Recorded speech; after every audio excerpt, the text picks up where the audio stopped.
Bismillahirrahmanirrahim.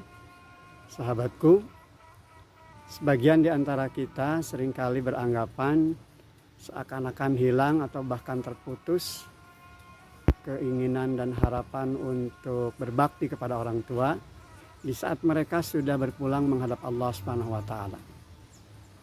Rasulullah SAW sebagai contoh teladan terbaik sepanjang zaman sejatinya memberikan kepada kita sebuah bimbingan dan sebuah arahan yang sangat luar biasa.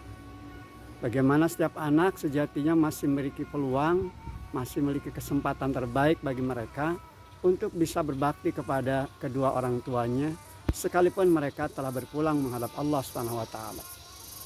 Hal pertama dan utama yakni senantiasa mendoakannya.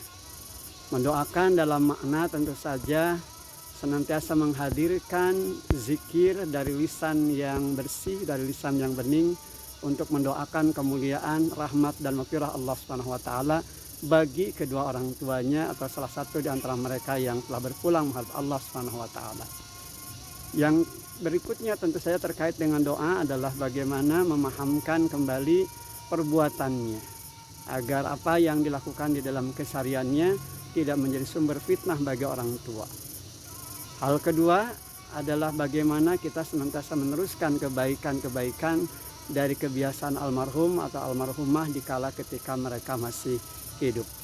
Lanjutkan oleh anak-anaknya dan ini tentu akan jadi kebaikan bagi kedua orang tuanya sebagai wujud anak yang soleh dan solehah di dalam kehidupan. Yang ketiga adalah bagaimana kita menyambungkan tali silaturahim dengan sanak saudara, karib kerabat, bahkan sahabat-sahabat di masa hidupnya. Sehingga ini yang tentu akan menghubungkan di antara anak-anak yang masih hidup dengan sahabat-sahabatnya, dengan sanak famili dan saudara-saudaranya, sehingga tidak terputus jalinan silaturahim sekalipun kedua orang tuanya atau salah satu di antara mereka sudah kembali menghadap Allah Subhanahu wa taala. Dan hal yang keempat adalah bagaimana kita senantiasa melaksanakan amanah-amanahnya atau wasiat-wasiatnya, sepanjang amanah dan wasiatnya itu adalah terkait dengan perkara yang tidak bertentangan dengan aturan Allah dan Rasul-Nya.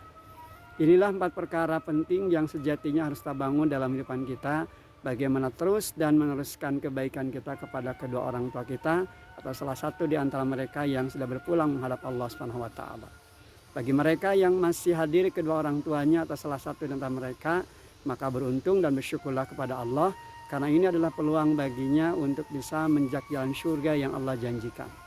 Jangan sampai terkena dengan apa yang diingatkan oleh Rasulullah SAW, betapa banyak mereka yang memiliki orang tua, namun kemudian dikatakan rugi oleh Rasulullah SAW dengan kalimat sampai 3 kali. Merugi, merugi, dan merugi.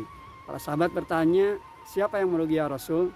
Yang rugi itu kata Rasulullah adalah mereka yang masih memiliki orang tua, namun mereka tidak bisa menjejak jalan surga lewat bakti mereka kepada kedua orang tua mereka. Semoga hadirnya kita di makbarah di kuburan ini tentu menjadi jalan bagi kita untuk makin mengingat kembali kepada kedua orang tua kita atau salah satu di antara mereka yang sudah berpulang menghadap Allah Subhanahu wa taala. Menjadi bagian dari anak-anak yang saleh dan salehah dalam kehidupan yang senantiasa menghadirkan muruah kehormatan diri bagi kemuliaan kedua orang tuanya.